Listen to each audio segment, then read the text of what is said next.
ವಿಭಾಗದಲ್ಲಿ ಸಾಷ್ಟಾಂಗ ಪ್ರಣಾಮಗಳನ್ನು ಸಮರ್ಪಿಸಿ ಶ್ರೀ ಮಧ್ವಾಚಾರ್ಯರು ರಚನೆ ಮಾಡಿರ್ತಕ್ಕಂಥ ಸರ್ವಮೂಲಗಳಲ್ಲಿ ಸದಾಚಾರ ಸಮಿತಿ ಅದರ ಒಂದು ಶಿರೋನಾಮಗಳನ್ನು ತಿಳಿಸಿದಂತೆ ಕೆಲವು ಶ್ರೀಮದ್ ಮಧ್ವಾಚಾರ್ಯರ ಪ್ರತಿನಿಧಿಯಲ್ಲಿ ಎರಡು ಮಾಡಿದ್ದು ಇತ್ತೀಚೆಗೆ ಸಿಗಲ್ಲ ಅಲ್ಲ ಹಳೆಯ ಪುಸ್ತಕದಲ್ಲಿ ಅದಕ್ಕೆ ಉಂಟು. ಶ್ರೀಮದ್ ಮಧ್ವಾಚಾರ್ಯ ಜಗತ್ತಿಗೆ ಹುಟ್ಟಿರ್ತಕ್ಕಂಥದ್ದು ಮುಖ್ಯವಾಗಿ ಎರಡು, ಒಂದು ಸದಾಚಾರ, ಇನ್ನೊಂದು ಸದ್ವಿಚಾರ. ಸದಾಚಾರ ಅಂತಂದು ಅನುಷ್ಠಾನಕ್ಕೆ ಬೇಕಾಗಿರ್ತಕ್ಕಂಥ, ಸದ್ವಿಚಾರ ಅನ್ನೋದು ಚಿಂತನೆಗೆ ಬೇಕಾಗಿದೆ. ಈ ರೀತಿಯ ಎರಡಕ್ಕೂ ಆಹಾರವನ್ನು ಶ್ರೀಮದ್ ಮಧ್ವಾಚಾರ್ಯರು ತಾವು ಇರಬೇಕಾದ್ರೂ ಕೂಡ ಅದನ್ನು ಅನುಷ್ಠಾನ ಮಾಡಿ, ಉದಾಹರಣೆಗೆ ಪರಮಾತ್ಮನ ಹೇಗೆ ಆರಾಧನೆ ಮಾಡಬೇಕು ಅನ್ನೋ ಒಂದು ಕ್ರಮವನ್ನು ಕೂಡ ಕೃಷ್ಣದೇವರನ್ನು ಪ್ರತಿಷ್ಠೆ ಮಾಡಿ ಅನೇಕ ಪ್ರತಿಮಾಗಳನ್ನು ಇವತ್ತು ನಿರ್ಮಾಣ ಮಾಡಿ ಶಿಷ್ಯರಿಗೆ ಅನುಗ್ರಹಿಸಿಕೊಟ್ಟು ಅದೆಲ್ಲವನ್ನು ಮಾಡಿಕೊಂಡು ಸದಾಚಾರಕ್ಕೆ ಸಂಬಂಧಪಟ್ಟಂತಹ ಪೂಜೆ ಅಂದರೆ ಅದು ಯಾಂತ್ರಿಕವಾಗಬಾರದು ಅನ್ನೋ ದೃಷ್ಟಿಯಿಂದಲೇ ಏನು ವಿಚಾರ ಇರಬೇಕೆಂದರೆ ಸದಾಚಾರವನ್ನು ಅನುಷ್ಠಾನ ಮಾಡಬೇಕಾದ್ರೆ ವಿಚಾರ ಏನಿರಬೇಕು ಅನ್ನೋದನ್ನು ಕೂಡ ಶ್ರೀಮದ್ ಆಚಾರ್ಯರು ತಮ್ಮ ಒಂದು ಗ್ರಂಥರಾಸಿಕೊಂಡು ಆ ದೃಷ್ಟಿಯಿಂದ ಈ ಸದಾಚಾರ ಸ್ಥಿತಿ ಅನ್ನೋದಂತೆ ಇದರಲ್ಲಿ ಬೇರೆ ಗ್ರಂಥಗಳ ಆಕರ್ಷಕ ಉಕ್ತಿಗಳಲ್ಲಿ ಹೆಚ್ಚು ಸೇರಿಸಿದೆ. ಶ್ರೀಮದ್ ಮಧ್ವಾಚಾರ್ಯರ ವಾಕ್ಯಗಳು ಬೆಳೆಯುತ್ತೆ. ಬೇರೆ ಸ್ಮೃತಿಗಳಲ್ಲಿ ಇರ್ತಕ್ಕಂಥ ವಾಕ್ಯಗಳನ್ನು ಅಲ್ಲೊಂದು ಇಲ್ಲೊಂದು ಶಬ್ದವನ್ನು ಬದಲಾಯಿಸಿ ಪರವಾಗಿಲ್ಲ. ಆರಂಭ ಅಂದರೆ ಬೆಳಿಗ್ಗೆ ಎದ್ದು ನಾವು ಯಾವ ರೀತಿಯಾಗಿ ಅನುಷ್ಠಾನವನ್ನು ಆಚರಣೆಯನ್ನು ಮಾಡಬೇಕು ಭಗವತ್ ಪ್ರೀತಿಗಾಗಿ ಅನ್ನೋದೇ ಈ ಸಮಗ್ರವಾದಂತಹ ಈ ಒಂದು ಸದಾಚಾರ ಸ್ಥಿತಿಯಲ್ಲಿ ಇರ್ತಕ್ಕಂಥ. ಎಲ್ಲಿಬೇಕಂದ್ರೆ ಹೇಗೆ ಸ್ನಾನಾದಿಗಳನ್ನು ಹೇಗೆ ಮಾಡಬೇಕು ಅನ್ನೋದು, ಬೇಕಾದ್ರೆ ಏನು ಮಾಡಬೇಕು ಎಲ್ಲವನ್ನೂ ಹೇಳ್ತಾರೆ. ಗಾಯತ್ರಿಯಾದ ಮಂತ್ರಗಳನ್ನು ಹೇಗೆ ಜಪ ಮಾಡಬೇಕು, ಅದಕ್ಕೆ ಪೂರ್ಣವಾದಂತಹ ನಾರಾಯಣ ಅಷ್ಟಾಕ್ಷರವನ್ನು ಮಾಡಲೇಬೇಕು ಪುರುಷರಾದವರು.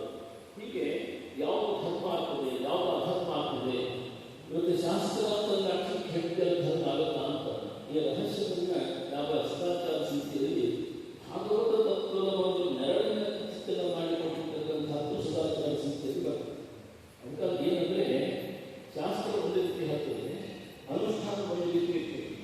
ಆದರೆ ನಾವು ಹೇಗಿರಬೇಕು, ನಮ್ಮ ಸದಾಚಾರ, ನಮ್ಮ ವಿಚಾರ ನಮಗಿಂತ ಸೌಕರ್ಯರಾದಂತಹ ವಿಷ್ಣು ಭಕ್ತರಿಗೆ ಸಂಬಂಧವಾಗಿರಬೇಕು. ಇದು ಬಹಳ ಮಹತ್ವ. ಯಾಕಂದ್ರೆ ಒಂದು ದೃಷ್ಟಾಂತ ಹೇಳಬೇಕು ಅಂದ್ಕೊಂಡಿಲ್ಲ. ಒಂದು ಶಾಸ್ತ್ರದಲ್ಲಿ ಏನು ಹೇಳ್ತಾರೆ ಅಂದರೆ ಗಂಡೂಷವನ್ನು ನಾವು ಎಡಬದಿಯಲ್ಲಿ ಮಾಡಬೇಕು ಅಂತ ಹೇಳಿ ಇದು ಶಾಸ್ತ್ರ ಹೇಳ್ತದೆ. ಒಬ್ಬ ಶಿಷ್ಯ ಏನು ಮಾಡಿದ್ದಾರೆ, ಗುರುಗಳ ಬಲಬದಿಯಲ್ಲಿ ಹೋಗ್ತಾ ಇತ್ತು. ಆ ಜೊತೆಯಲ್ಲಿ ಗುರುಗಳು ಎಡಗಡೆ ಇತ್ತು, ಆ ಶಿಷ್ಯ ಅವರು ಬಲಬದಿಯಲ್ಲಿ ಇದ್ದಾನೆ. ಅವನಿಗೆ ಒಮ್ಮೆ ಸ್ಪೀಡ್ ಅಂದರೆ ಅವನು ಹೊಗಳ್ಬೇಕಾಗ ಅದು ಗಂಡೂಷ ಮಾಡಬೇಕಾಗ ಅವನು ಶಾಸ್ತ್ರ ಓದಿದ್ದು ಶಿಷ್ಯ, ಅವನು ಶಾಸ್ತ್ರ ಸ್ಮರಣೆ ಬಂತು.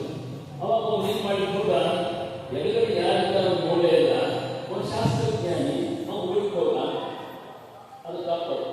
ಅವಾಗ ಶಾಸ್ತ್ರವನ್ನು ಮೀರಿತು ಭಾಗವತ ಧರ್ಮ ಅಂತ. ಇದನ್ನೇ ಧರ್ಮೋ ಭಗತ್ ಧರ್ಮೋಪಿ ಅಂತ ಈ ರೀತಿಯಾದಂತಹ ಶ್ಲೋಕದಿಂದ ಆಚಾರ್ಯರು ಸದಾಚಾರ ಸ್ಥಿತಿಯಲ್ಲಿ ಯಾವುದು ಧರ್ಮ ಆಗ್ತದೆ, ಯಾವುದು ಅಧರ್ಮ ಅನ್ನೋದನ್ನು ಪ್ರಾಸಂಗಿಕವಾಗಿ ಭಾಗವತ ತತ್ವದ ಚಿಂತನೆಯ ನೆರಳಿನಲ್ಲಿ ನಮಗೆ ತಿಳಿಸಿಕೊಡ್ತಾರೆ. ಇದು ಸದಾಚಾರ ಸ್ಥಿತಿಯ ಒಂದು ಹಿರಿದಾದಂತಹ ಆ ದೃಷ್ಟಿಯಿಂದ ಕೂಡ ಅದನ್ನು ಏನು ಮಾಡಬೇಕಾದ ದೃಷ್ಟಾಂತ ಹೇಳಬೇಕಾದ್ರೆ ನಮಗೆ ಲೆಕ್ಕಾಚಾರ ಮುಂಭಾಗದಲ್ಲಿ ದೇವತೆಗಳು ಬಲಬದಿಯಲ್ಲಿ ಒಂದು ಪಿತೃ ದೇವತೆಗಳಿರ್ತಾರೆ ಅಂತ ಲೆಕ್ಕಾಚಾರ. ಹೀಗಿರಬೇಕಾದ್ರೆ ಮುಂದೆ ಉಳ್ಳೋಂಗಿಲ್ಲ, ಬಲಬದಿ ಉಳ್ಕೊಳ್ಬಾರ್ದು. ಅದಕ್ಕೆ ಎಡಗಡೆ ಶಾಸ್ತ್ರ ಹೇಳಿ ಅವೇನು ಲೆಕ್ಕಾಚಾರ ಮಾಡಿದ ಇವರು ಶಾಸ್ತ್ರವನ್ನೇ ಚಿಂತನೆ ಮಾಡಬೇಕು. ವ್ಯಕ್ತಿ ಎಡಗಡೆ ಗುರುಗಳಿಗಾಗ ಮರ್ತೋಗ್ಕೊಂಡು ಆ ಗುರುಗಳ ಉಪಸ್ಥಿತಿಯಿಂದ ಒಂದು ಶಾಸ್ತ್ರಜ್ಞಾನ ಹೆಚ್ಚು ಶಾಂತಿ ಬಂದದ್ದು. ಅದು ಭಾಗವತ ಧರ್ಮ ಅಲ್ಲ, ಅದು ಸದಾಚಾರವೇ ಅಲ್ಲ. ಕಣ್ಣಿಗೆ ಕಾಣದಂತ ಒಂದು ವಿಭೂತಿ ರೂಪ ಅರ್ಥಾತ್ ರೂಪಂತಂದರೆ ಈ ದೇವತೆಗಳು ಈ ಪಿತೃದೇವಿ ಕಣ್ಣಿಗೆ ಕಾಣಲ್ಲ. ಯಾಕಂದ್ರೆ ಆ ದೃಷ್ಟಿಯಿಂದ ಆ ಹಂತದಲ್ಲಿ ಇವತ್ತು ನಾವು ಯಾವ ರೀತಿ ವರ್ತಿಸಬೇಕು ಅಂದರೆ ಅದನ್ನು ಇವತ್ತು ಆಚಾರ್ಯರು ಅಂತಹ ಸಂಗತಿಗಳನ್ನು ಕೂಡ ಈ ಸದಾಚಾರ ಸಂಸ್ಥೆಯಲ್ಲಿ ಸಂಗ್ರಹ ಮಾಡಿಕೊಡ್ತಾರೆ. ಭಾಗವತ ಭಕ್ತಿಗಳು ಕೂಡ ಬರ್ತಿದ್ದಾರೆ. ಅಂದರೆ ಕಾಲಿನ ವಾಚ ಮನಸ್ಸಿಂದ್ರಿಯವ ಚಾತ್ಮನಾಮ ಅನುಸೃತ ಸ್ವಭಾವ. ಅಲ್ಲಿ ನಾವು ಕಲೋಗಿ ಎಂಬ ಪಾಠ ನಾವು ಸಮರ್ಪಣೆ ಮಾಡಬೇಕು ಅನ್ನೋ ದೃಷ್ಟಿಯಿಂದ ಕಲೋಗಿ ಅಂತ ಈ ರೀತಿಯಾಗಿ ಸದಾಚಾರ ಸಂಸ್ಥೆ ಪಾಠದಲ್ಲಿ ಕಲೋಗಿ ಅಂದರೆ ಭಾಗವತ ಸೂಕ್ತ. ಕಲೋಗಿ ಅಂದರೆ ಸದಾ ನಾರಾಯಣ ಸಮರ್ಪಣೆ ನಡೀತದೆ. ನಾವು ಅದನ್ನು ಕಲೋಗಿ ಅಂತ ಸದಾ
ಒಂದು ಅಂತ ಒಂದು ಸತ್ಯಕ್ಕೆ ಮೇಲ್ಪಟ್ಟಿ